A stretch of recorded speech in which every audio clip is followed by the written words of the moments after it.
All right. Good morning, everyone, and welcome to our Startup Stories with Dr. Sharon this morning. So today we have Dr. Sharon, who is a pharmacist and also a startup founder, where she started her venture into building her own in-house software for her pharmacy. So she'll share a little bit more about MedWell, which is the pharmacy that they are also running, and also the startup MyScripts. So this session is recorded and also we are live on Facebook now. So thanks for joining all of us. And before I pass on the time to Dr. Sharon to share her wonderful story, we'd like to just give an introduction. So this series is we're on event 4 now, which we had a couple of sessions starting from the previous couple of weeks. And this is in conjunction with our Alpha Startups for Women Pre-Accelerator program. So if you're an aspiring female woman entrepreneur, thinking about starting your own startup, in 2014, or perhaps you're already running a startup, but you're stuck, or perhaps you want to basically take your startup to the next level, this is the program for you, especially if you're early stage, you're running a startup less than 2 years, learn basically the basics of how to go from idea to launch and even scale up your startup. So register before 19th of February. This program is completely free and available to all Malaysians, female-led startups and also Southeast Asia startups as well. So the session will be conducted virtually. You can scan the QR code or visit the link to learn more. I believe my team will be dropping the links now as well.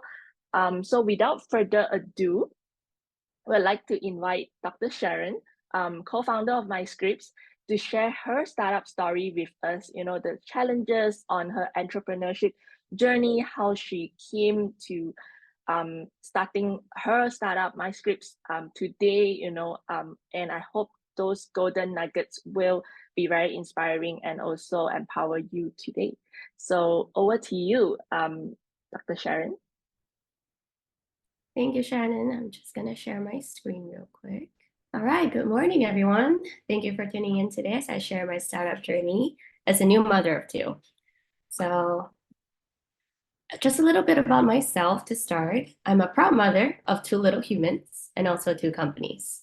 I studied in Boston, Massachusetts, in the US for 7 years and graduated with my Doctor of Pharmacy and decided to come home after getting licensed in the US as a registered pharmacist with a strong desire to explore the pharmaceutical landscape here in Malaysia.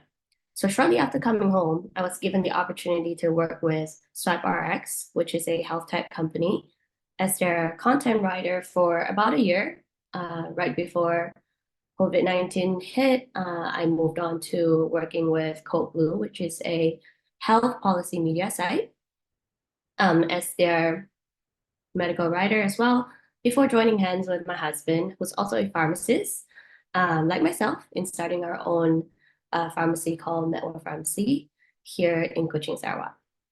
And then shortly after we started our own community pharmacy, we started to realize that there's a gap in the healthcare system here in Malaysia, particularly in the way that a pharmacy operates and the care that we as pharmacists are able to provide for our customers or our patients. And what I mean by that is that we're seeing this gap where no one has the tools to help the patients manage their medications. And as pharmacists ourselves, we're realizing that there's no system in place to keep these records or to help these patients manage their medications. That's when we realized that we need to build a system. At first, we wanted to build a system for ourselves, and then we saw this opportunity that we can bring this system out to other pharmacies as well. And that's when MyScripts was born. So far, MedWell has grown into 2 outlets over the past 2 years. And alongside, we have MyScripts that's currently in the midst of a fundraising round, and it's set to launch in the second quarter of 2024. And we're really excited about that. So to start off my story, I want to note that entrepreneurship is never a straight path, right? It's a different journey for every single one of us, and each one of us has a unique story. So throughout our journey, although a short one so far, we're still pretty young in the startup journey, but we have definitely faced um, some hardships where we're not sure if we can achieve something like building a software just because my husband and I were both pharmacists, right? Like tech is definitely something outside of our scope, but there are definitely people along the way that you can network with that will bring you to the right people, the right programs, or just getting to know these people that can get you to where you're supposed to be in your startup journey. Right. Along the way, you might experience some setbacks, but meeting these great people, your mentors, your peers, your partners, you'll be able to achieve little goals, little successes along the way. And as an aspiring entrepreneur with a bright idea, right, you might be interested in joining a accelerator program to kickstart your startup journey. And not all accelerator programs are created equal. So it'll be useful for you to do some homework in terms of researching these accelerator programs um, before you pick the one that you like, that would align with your vision to join. So it's important for you to look into the startup company profiles um, from these accelerator programs. It'll be helpful for you to understand whether your visions align with them. And some may even have like a preference or a focus on different sectors or different fields of work. So some might have a focus more on tech, some might be more into sustainability or agriculture, etc. The list goes on. So it's important for you as a startup founder to look into these accelerator programs and to do your research about them, right? And for some of these programs, you might be able to find out who your mentors might be. So doing a little bit more research, going to their LinkedIn profiles, you might be able to see, or perhaps it's someone senior in your field of work whom you would love to get advice from, who you like to learn from. So that's really important for you to, go in and see what you can find before picking the one that you would like to join. So it's part of the homework that you should do before you sign up and for any accelerator program. And these programs usually last around 3 to 6 months and some even longer, right? So that's definitely some time that you need to commit to these programs. So again, do your homework. And accelerators are especially useful in terms of the guidance that you can receive, especially during the early stages of your startup. So for myself, I'm a pharmacist. My entire career before was just pharmaceutical practice and just giving out medications. I know everything about medications, right? But so when it comes to building a software, it's definitely outside of my scope. So signing up for the MBAC Idea Kita program back in 2022 really opened my eyes to the startup world and what it takes to build a startup and to be an entrepreneur. So in addition, these programs also help you with your pitching skills, right? You will be pitching more and more to potential investors as your startup grows to secure necessary fundings for your business. So my advice is to embrace all the help, all the guidance, and the networks that you can get from these programs that can guide you through your ideation journey, through your MVP and beyond. And these platforms also provide you with lots of opportunities to network. And in my experience, no networking session is a waste of time. You will always learn something new about your business. You can always learn something new from other people's experiences and meeting like-minded people who maybe your partners, maybe your peers along your entrepreneurship journey. So don't be afraid to venture into the unknowns. And again, using myself as an example, I'm a pharmacist by training. I know the drugs, I know how to take them, I know what they're used for, their side effects. So when it comes to technology, we needed to build a software and we needed someone who knows tech to be on board with us. So someone like a full stack developer, programmer, someone who knows cybersecurity, security, you name it. So here's where reaching out and meeting people can really lead you to the right co-founders or partners who can provide you with the expertise that you need, but you do not have to complete your team. So here's where networking really helped out with MyScripts, right? And I like to share our journey on how we got our first prototype built. So in one of the many networking sessions that I strongly encourage my husband, who's also my partner, to attend, CEO of MyScripts. So he met a PhD student who was also the liaison of Swinburne University Sarawak in one of these networking sessions, who then helped us establish a partnership between MyScripts and Swinburne University. We then collaborated and have their final year students and who are in the picture here. They were the 2022 cohort. They worked with us for about 9 months and managed to build our first prototype, which was very helpful because after that, we got our full stack developer who then was able to go from there, from the prototype, build our MVP out in a much shorter time needed than if we were to build it from scratch. So then entrepreneurship is a mindset, right? It's very similar to parenthood, in my opinion. You're basically there to take care of your child, right? Whether it's rain or shine, through the sleepless nights, or even through sickness, you don't quit. And it's the same for your business. You, even when you're sick, even when you feel like it's really tough, it's your baby by the end of the day. Like it's just in a different form. Not a human, but it's your baby. No one's going to love or care for your business like you do, right? It's something that you have built for yourself that you will want to see through it for yourself. But you definitely can't expect yourself to be the only one doing everything, right? That's just not feasible. So it's crucial for you to learn early on how to delegate tasks to the right team members. This will significantly improve your team's efficiency. So that's one of the best advice that I can give in terms of delegating tasks.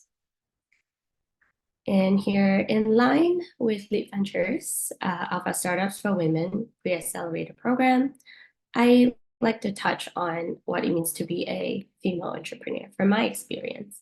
So as females, we enter entrepreneurship with the same drive as our male counterparts. Our journey might look a little bit different, right? So along the way, we might experience pregnancy, we might experience childbirth, postpartum, and childcare. But don't be taken aback by life's challenges, right? Our superpower as women should motivate us to do more because ultimately we are capable of doing everything that the men can do. But the men can't always do what we do, right? So we are the expert multitaskers. Like we can take care of our children and also take care of our work really well. So I just like to motivate all the females out there. Right. For example, as a breastfeeding mom myself, I've pitched a few times with my breast pumps with me. And I've definitely lugged my breast pump bags with me from Kuching. I'm located in Kuching to a few places to all over KL, basically, to go for pitching sessions, networking sessions. It's a great experience. Not trying to downplay it like it's easy. It's definitely not, but it's also not impossible to do, right? So don't be afraid to explore into the unknowns, to take that step into entrepreneurship because of life challenges, basically. So let's embrace our womanhood, motherhood, and entrepreneurship as one.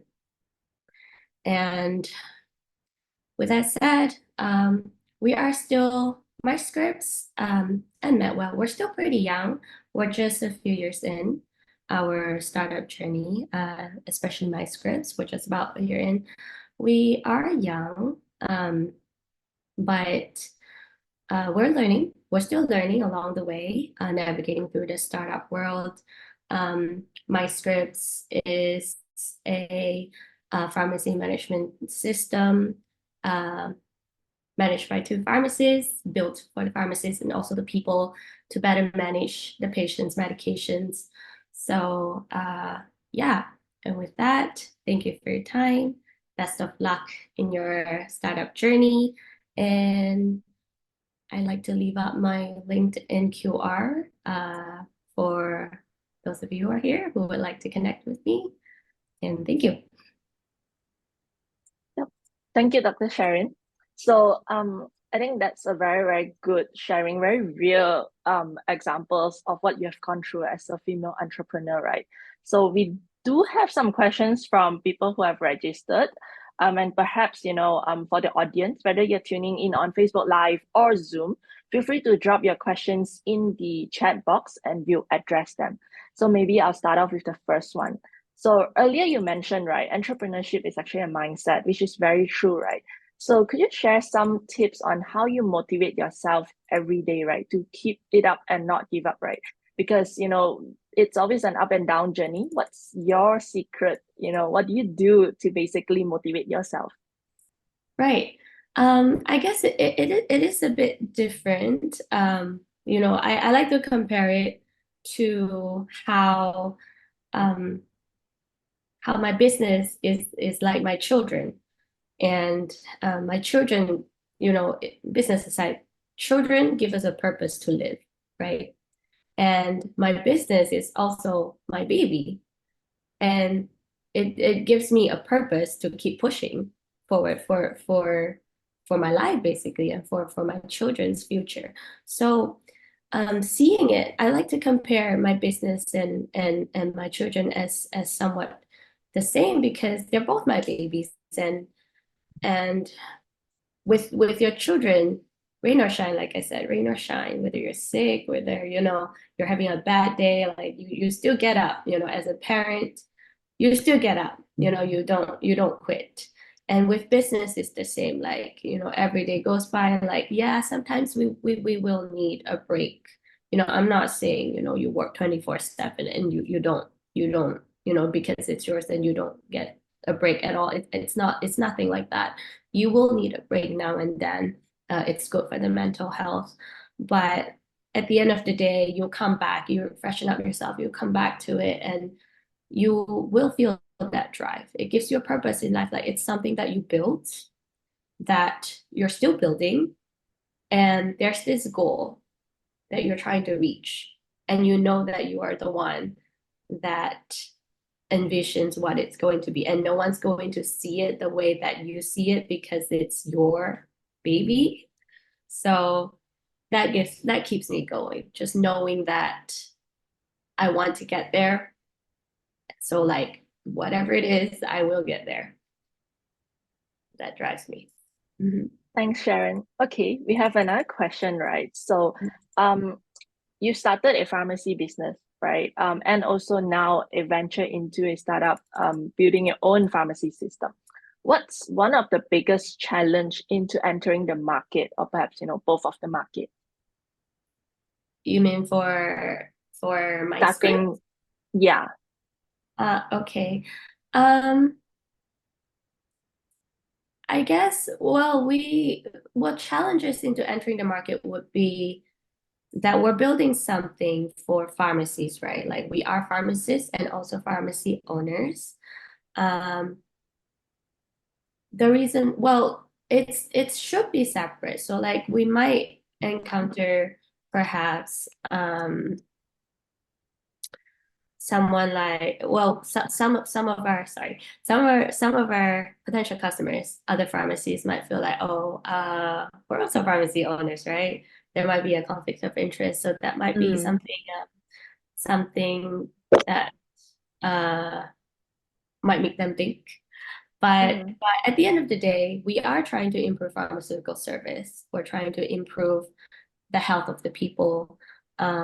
We're trying to provide pharmacists with the tools that they severely lack to improve their work, to optimize their workflow, to help them manage their patients' medications, um, essentially making their job a lot easier and a lot more organized for the people, for the community.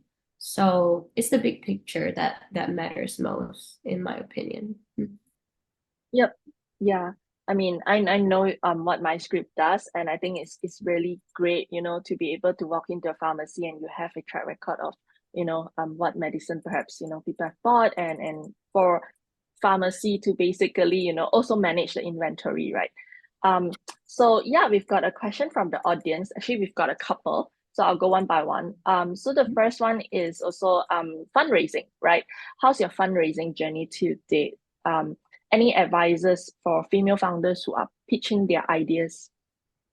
Right. So I like to say my thank you to Lead Ventures, who has been with us from the very beginning. We actually met joined Lead Ventures right after coming up as the second runner-up for the Anda Ide Kita 2022. And we have met and are still working with great mentors from Lead.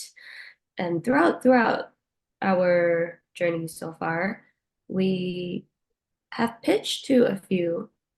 Well, yeah, we have done quite a number of pitching. So some of them for grants. So that's something that I feel like founders, especially in the early stages of your startup, you can look into. So like look for potential grants. It can be from like the government. There's so many out there that you can look for. And also just, as you go along, you will hit a point in your journey where you will need to raise funds to further develop your product, right?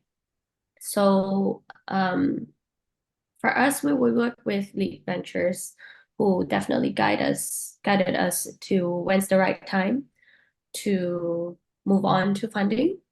And that's when we got to connect with potential investors, in which the pitching would come in handy. So like, practice your pitches, and you will be pitching a lot to potential investors to secure funding. So we are in the first round of our funding journey and still in the middle of it. So yeah, that's how it is right now. Yep. So get that connections, right? Get introduced by Mhm. investors, to other investors and Mhm. potentially practice your pitches, right? So I think Mhm. that's also one of the major part that when we ran accelerators, we actually make all the participants pitch. We used to do this like they even pitch every day so that at the end of it, during demo day, they are so smooth with their pitches, right? So that's definitely a great tip, right? If you are not sure about how it goes, record your pitch, right? And rewatch it, right? Yeah. Yeah, and Um, definitely practice a lot. Practice a makes lot. perfect.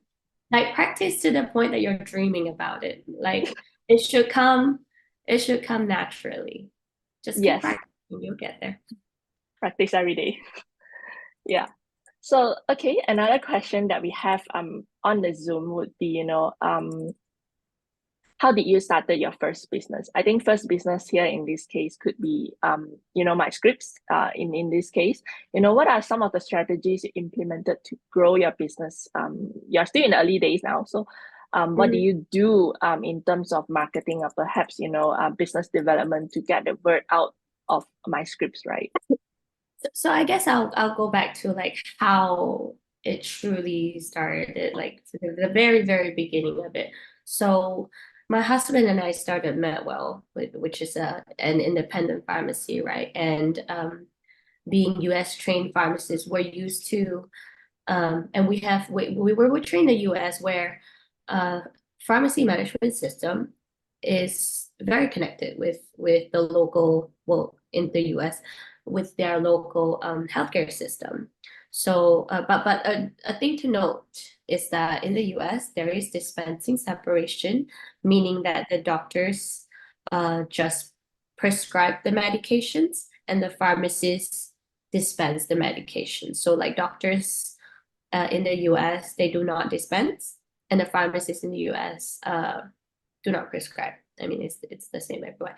But yeah, like so there is dispensing separation there. So the system that they use is different from what MyScripts is trying to build. But essentially, what we are used to over there, after we came back here, we realized that there's completely no system in place in this region of the world, right?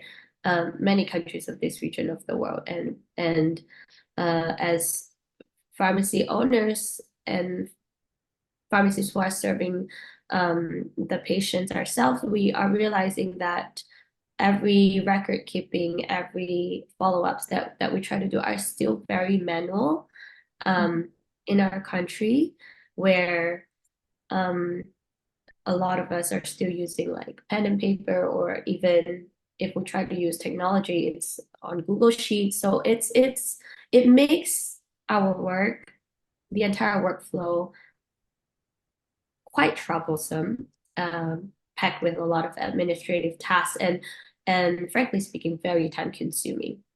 So it's not very efficient.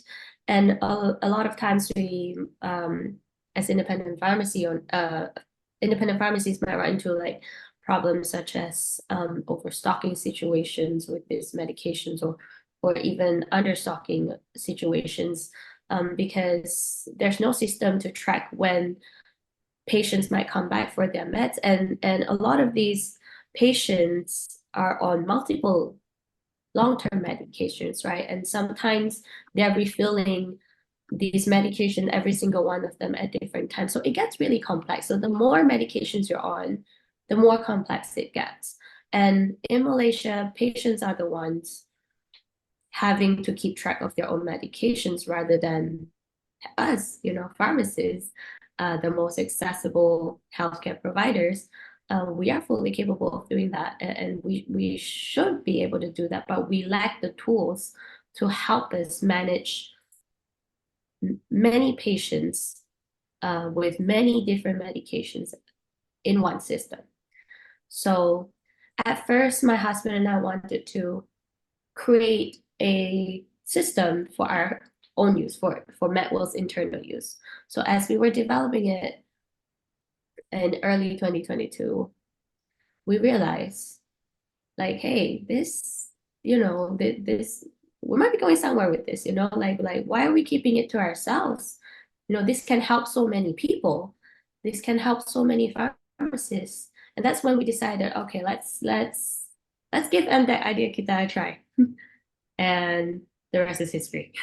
So we joined a program. We went through the accelerator program and really fine-tune our ideas a little more.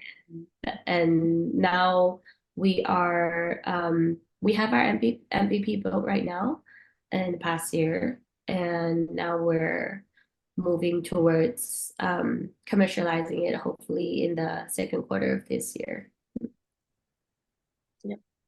So I think just a little bit context for those who are joining, right? So MDAC Idea Kita is actually an accelerator program where Lead Ventures, we partner with MDAC and we basically open it up. There's two tracks, right? One for the more beginner ones. Another track is for people who have a MVP, have a goal on what sort of startup they are building. They join the program, and ultimately towards the end, right, which is MyScripts basically is one of the runner-ups, right? And potentially they will also then being invested by us because we like what they do.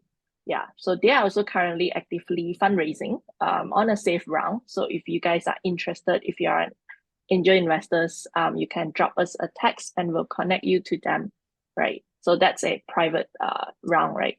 So I think we have also another question. So talking about fundraising and pitching, right? Someone actually asked, do you feel like you're being treated differently by investors because of your gender? In all honesty, no. That's great to hear. No. Well, not at all. Actually, from my personal experience, thankfully, I haven't experienced any like that, and I hope Mhm. that it's not a common occurrence for Yeah. anyone ever. Um, it's perhaps in the past, gender might be a some sort of like a difference, or because you're a female, you're seen differently.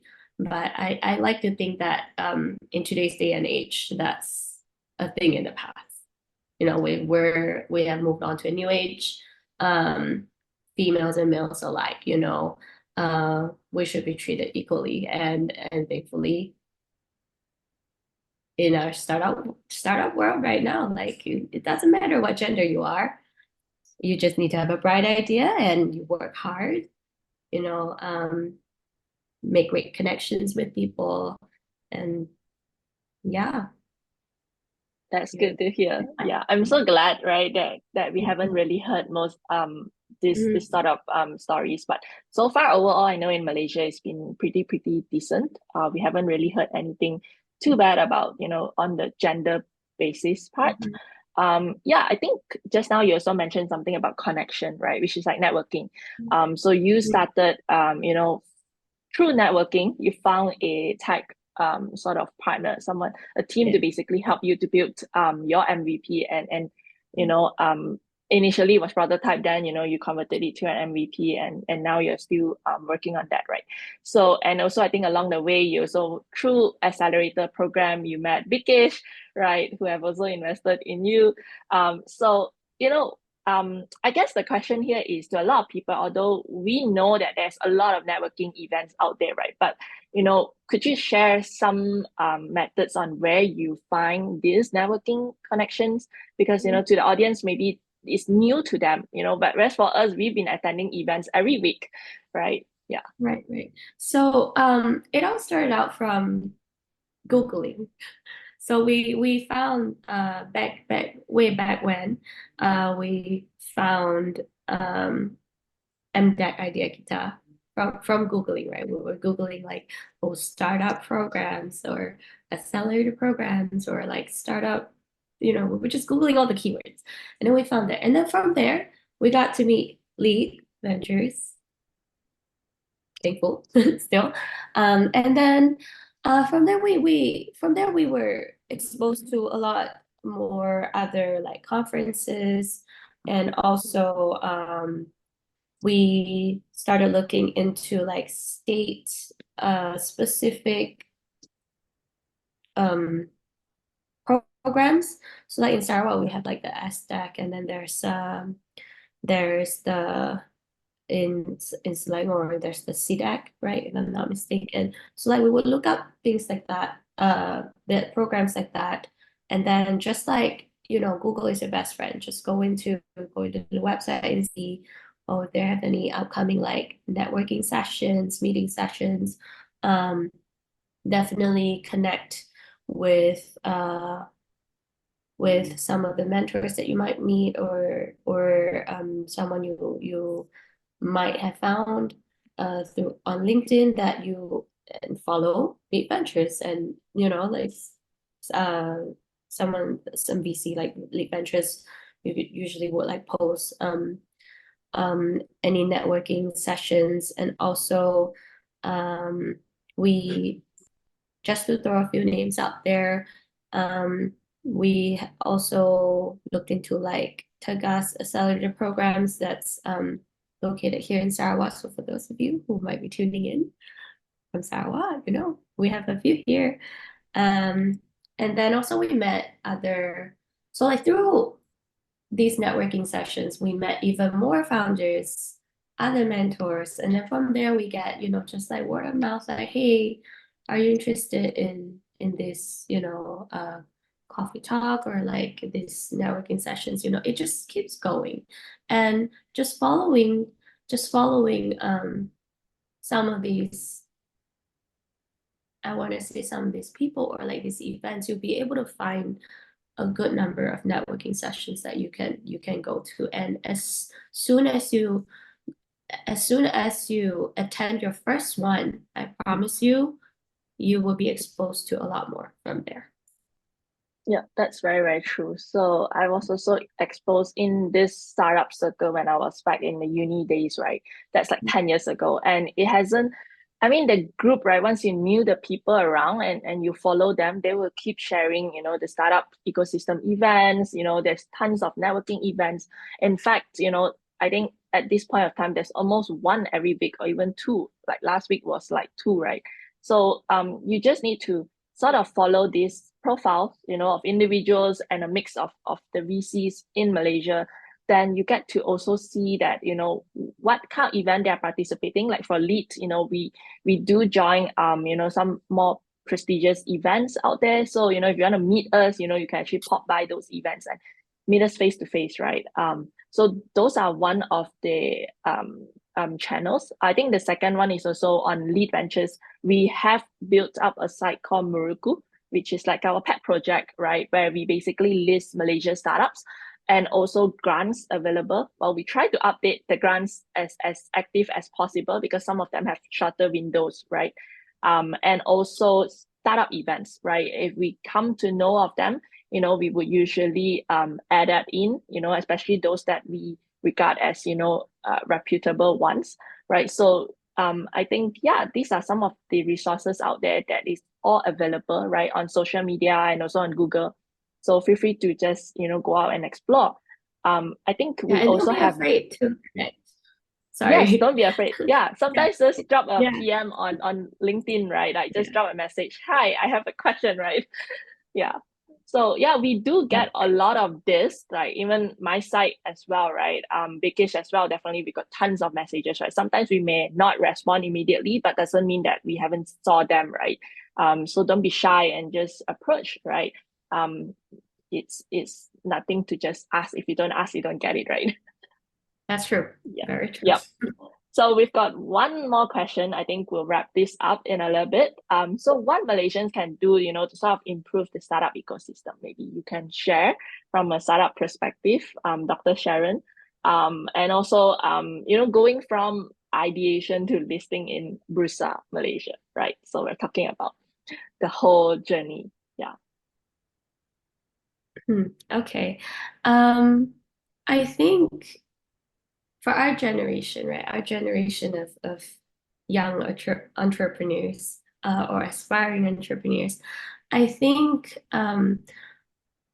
we need to be braver. Like just take the first step in your startup journey. Just do it.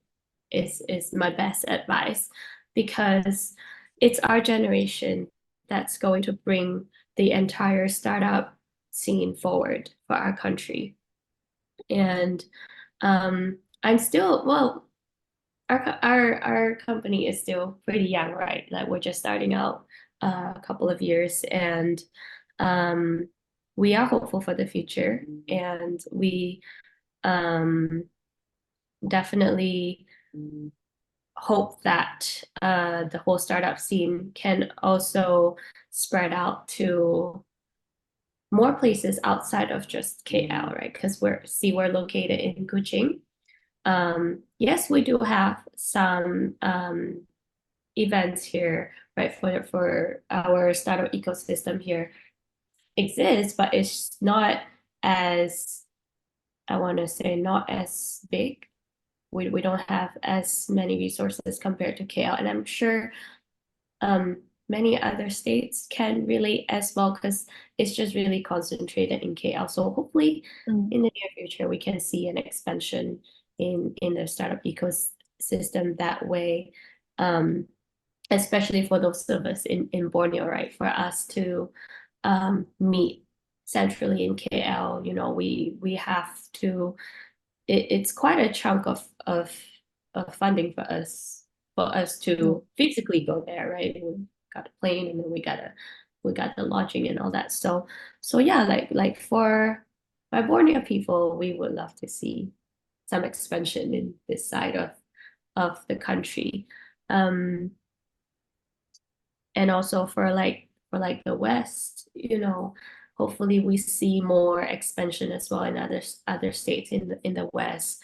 Although the hurdle is a little less for them to travel to KL. But yeah, like I understand KL is the hub, but we still hope to see some more expansions outwards. Mm-hmm. Yeah.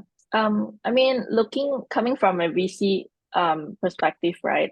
Definitely we do see KL as one of the hub.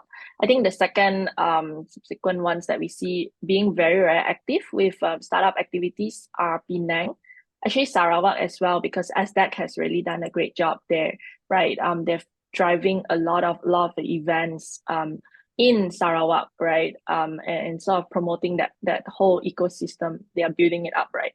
Malaysia, of course, in KL, Selangor, or even the West Malaysia side of things, we have MDEC, right? We also have Cradle, with the My Startup, and also you have CDEC, some local state ones, right? I know Johor is also building up, the startup ecosystem, so it really takes up, I guess, it's not just, the investor side of things, but I guess also people coming out to events, because sometimes if you host an event, the response rate is really low. It's kind of really hard to keep it going, right? But definitely, I think post-COVID, it has really helped be a game changer with virtual events like this, right? I think previously, if you were to say, you probably just do a live, but now it's super convenient, right? If you tell people it's a webinar, they'll love it, because sometimes you can even tune in while you're driving. So it's that ease of accessibility, I guess, has also changed. So even if your location may be limited to the events, there are a lot of events out there, not just Malaysia, but actually internationally, right? There's always a lot of demo days. There's a lot of even like sort of networking events, virtually. Like I'm in a couple of it actually. There are platforms where you just meet people randomly, every week or so, up to your schedule. You talk about things, you can talk about, what questions you have. And there's also mentoring platforms out there that you can actually get to speak to mentors, right? At a very, very fractional price. We have that like Future Lab in Malaysia. So there's a lot of these sort of resources out there. I guess definitely the awareness need to increase. And we hope that, all of you who have, hear from this, actually share with your friends that, hey, if someone is looking for something like this, it's out there, but I guess the first step could probably be just Google it. Yeah. You'll never know, right? So I attend some overseas events or even conferences, even startup conferences. They are all done online, right? I think post-COVID has really helped accelerate the startup ecosystem as well. Yeah. So yeah, I think the second question would be going from ideation to listing. I think the first step is really, instead of just thinking about listing, right? There's a lot of exit plan, right? Ultimately, is really why you want to start a startup, right? What's that gonna drive you towards that, right? I think if you are just starting a startup just to make money, it's gonna be not enough. It's gonna have to be a problem that you really want to solve, and people really need solving of their problems, right? That's where they will pay you to do so, right? So I think if you are really thinking of, not sure of how to pick an idea or even start, right, then the Alpha Startup program is for you. You get to go through that, and just learn along the journey and then apply it in your startup, right? Yeah. So I think we are done with the questions, but I know our LinkedIn's and also Dr. Sharon LinkedIn is also in the chat. We want to drop that again. then, if you have any questions, feel free to reach out, to her, connect with her, right? She's on LinkedIn. We likewise, Lead Ventures, we are on most of our social media platforms.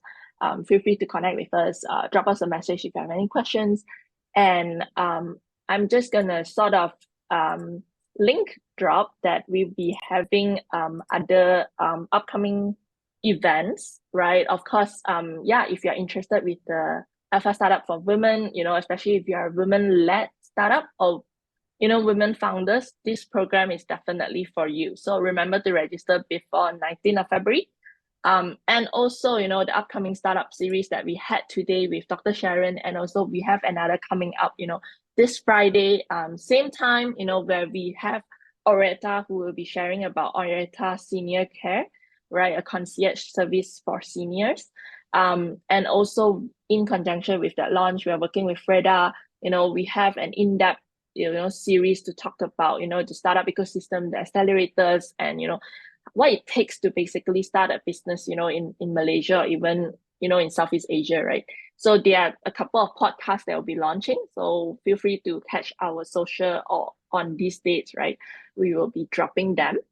And I hope you have enjoyed this session. Thank you for tuning in with us. Thanks, Dr. Sharon, for your time, in being with us today. We'll hope to see you on Friday, and we will be ending this webinar shortly. Thank you, Thanks, Sharon. everyone. Thanks, everyone. Have a good one.